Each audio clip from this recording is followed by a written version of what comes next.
tribe and subscribe. Click the link. Oh no, there's no links. Push There's the some bell.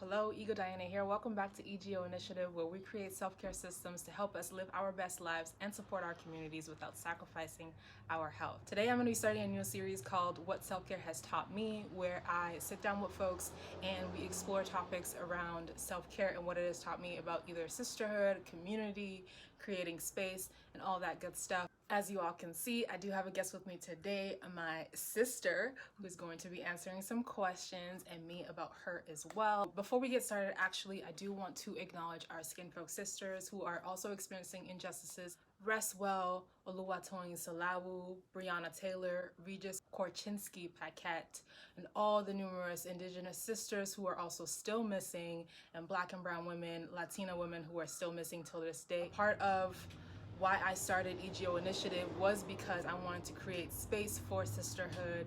Growing up, I didn't have a lot of strong female friendships outside of my sisters, and so that is one of the many reasons why I created EGO Initiative and why I prioritize Black women in this space.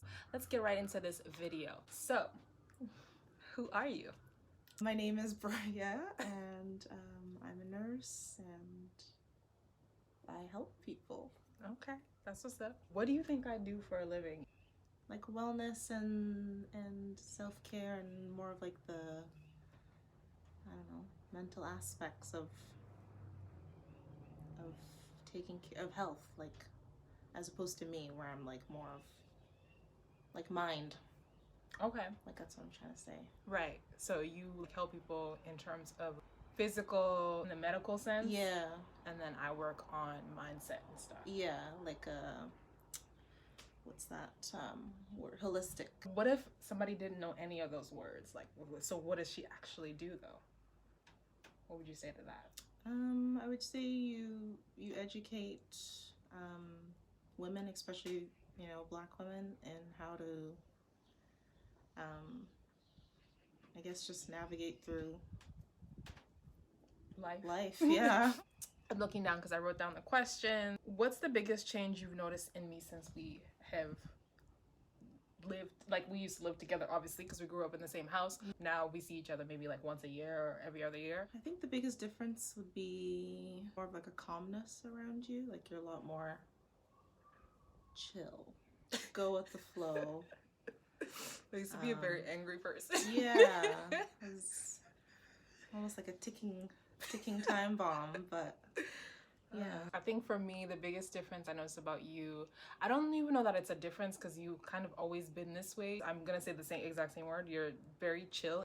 You just find the humor in things. In my chillness, I can be very serious sometimes. When I say I'm gonna do something, or I believe in something, or I find something that I'm passionate about, I kind of just like dive into it. You're just kind of like, oh, we'll see how it goes, you know? And I think that it's a little bit different now as an adult, obviously, for you, whereas before it's more a playful innocent type thing, but now it seems like it's more of a choice still.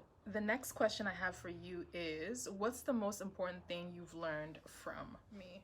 Yo, there is bugs out here. Woo.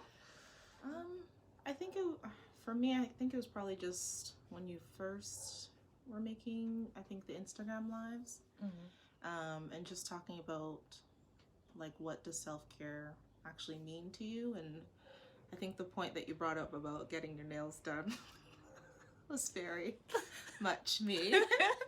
Like I had a solid year of like, I'm gonna get my nails done, self-care, like this is, you know, I want to look good on the outside so I feel better on the inside, and that's self-care. But then the more I thought about it, it was like I'm getting my nails done, but I'm not actually taking care of my nails.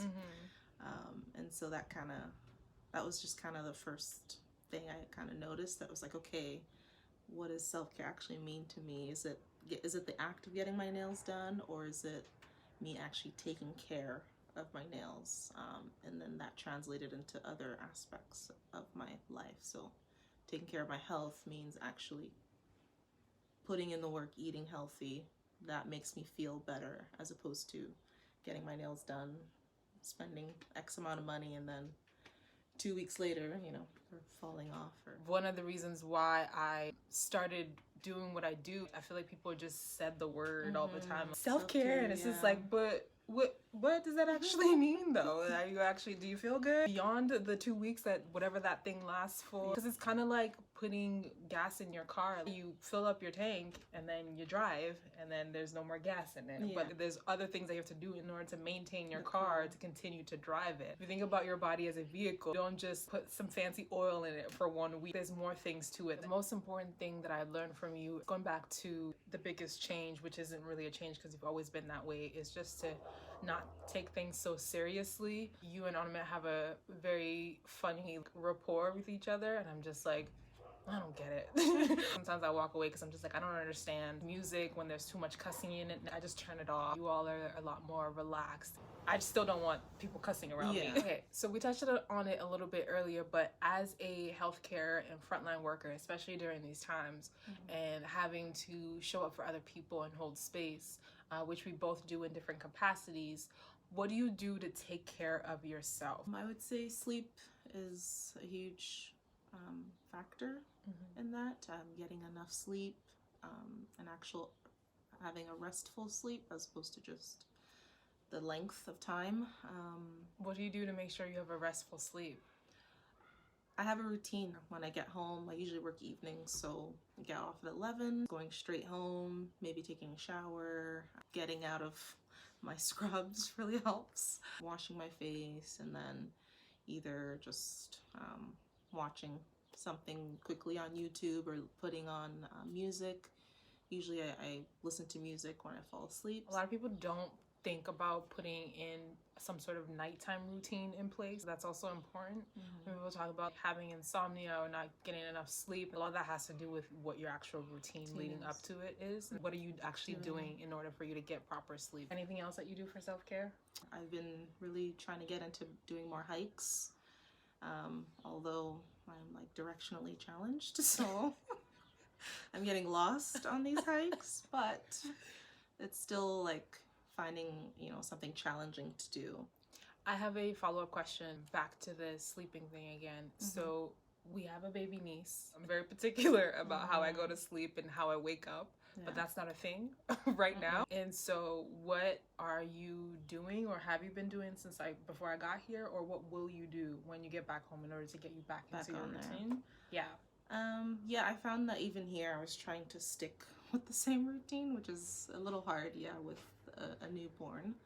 I think for the most part I did pretty much do the same, other than not being able to listen to the music, because then I wouldn't be able to hear her. So I think once I go back home, I would literally just try to get right back into that swing of things, and it should correct itself. I've been so this is like day 3 I've been here. I've been taking naps. I don't take naps. I schedule my naps when I'm home, and then I almost never take them. I just be doing other things, and I love other things that I'm doing, and I will literally be in the middle of it like, okay, sis, you need to take a nap. But then I just sleep in for an hour later the next day. So I put measures in place to make sure that's a thing. But here, when the baby cries, somebody needs to make sure that she's okay. And so I take advantage of a couple of you are away, then I can go take that nap in the afternoon. I'm definitely doing that in the moment right now, making sure that I still have measures in place to work around the change in routine. My last question is, what has self-care taught you about sisterhood, and vice versa? When I'm consistent with the self-care systems that I put in place, I find that I'm able to actually help other people better, in a sense. So like, if I find that I'm able to have some sort of balance in my life, when someone comes to me and they're kind of off balance, I can be there to center them a bit, so it's not like I'm here unbalanced trying to help somebody else that's unbalanced. That's the most annoying and then thing. We're just knocking into each other. Like, it doesn't make any sense. Yes, so absolutely. I love that. It's definitely when I find that when I'm taking care of myself, it's a lot easier to like help other people. I really love that. I think that that's absolutely the reason why I teach self-care systems. Just doing self-care or practicing self-care, whatever your practices are when you are feeling down, that's not sustainable, especially when you want to be in community. Because a lot of people say, when people talk about self-care being selfish and like, why are you always prioritizing yourself? Well, if someone comes to me for support and I'm not even there yet, I'm not okay, I'm doing both of us a disservice to try to help them, because it makes no sense. So if I'm off balance and someone's like, something's going on, I'm off balance, can you help me? How can I actually really be truly helping them if I'm also off balance? The scripture says, love your neighbor as you love yourself. So it starts from loving yourself first. So how do you know how to love somebody else if you don't know how to love yourself? And take care, and vice versa. For me, self-care, what it has taught me about sisterhood is that it's really about what your ultimate goal is for the routine you have in place, or like, why are you practicing self-care? What does it mean to you? I talk a lot about defining things for ourselves. And so I found that when I was younger and my quote unquote female friendships weren't working, is because I literally had no vision for what I wanted a friendship to be like. It was just kind of like, oh, we like the same things, or we hang out, or we laugh at the same things. Now we're friends. That's not really a basis for anything. Having a specific intention about what is this relationship look like, what is the benefit of it, what are my intentions going in, so that it's easier to navigate when things are not going well and make better decisions that way. When I was finding myself in toxic friendships, it was because I didn't really have a vision for what the friendship was supposed to be to begin with. And then when things kind of fell apart, I don't know what to do now. And I either give you some chances here and there, and then I literally just disappear from your life. Self-care has taught me to be more intentional about entering into friendships and what my expectations are, and being really clear about my boundaries, and vice versa. Sisterhood has taught me to be more intentional about the routines that I have in place, and making sure that I'm keeping my word to myself, and so that I'm able to show up in the ways that I need to show up for my people. Thank you very much for doing this with me. Is there anything else you want to say to the people? Everyone should subscribe. Thank you. Join the tribe and subscribe. Click the link. Oh no, there's no links. Push the bell to get notifications. She posts every Sunday and Wednesdays. Oh, look at you. You even know my stuff. Thank you so much for tuning in today. That is a wrap for our conversation. I hope that brought some light into your lives in this time right now, as things are feeling super heavy. And of course, if you want to be a part of the tribe, like you heard her say, all you got to do is subscribe, pull up a seat, grab your water. Where's your water? Look, I don't have one. Say your piece in the comments below, and I'll talk to y'all real soon. Peace and love. Bye-bye. What? You're just staring at me. Through the lens, you can see. Yeah. Just sit here and smile. Just be natural. Like we're having a conversation. Okay, I need you to not look down when I'm saying it. Oh, okay. Ooh. That's it? That's all you want to tell me about yourself? If you really wanted me to be your friend, or like you wanted us to hang out, what would you say to me about who you are? This is too deep. Do you want people to follow you on the gram? Do you want to tell them anything else that you really want them to know about me that I'm not telling them? Or, yeah. Right, okay, pause. Because this mosquito is literally trying to hold still, but it was literally eating me. Oh my gosh, it's in your toes. Let's wrap this up. Please.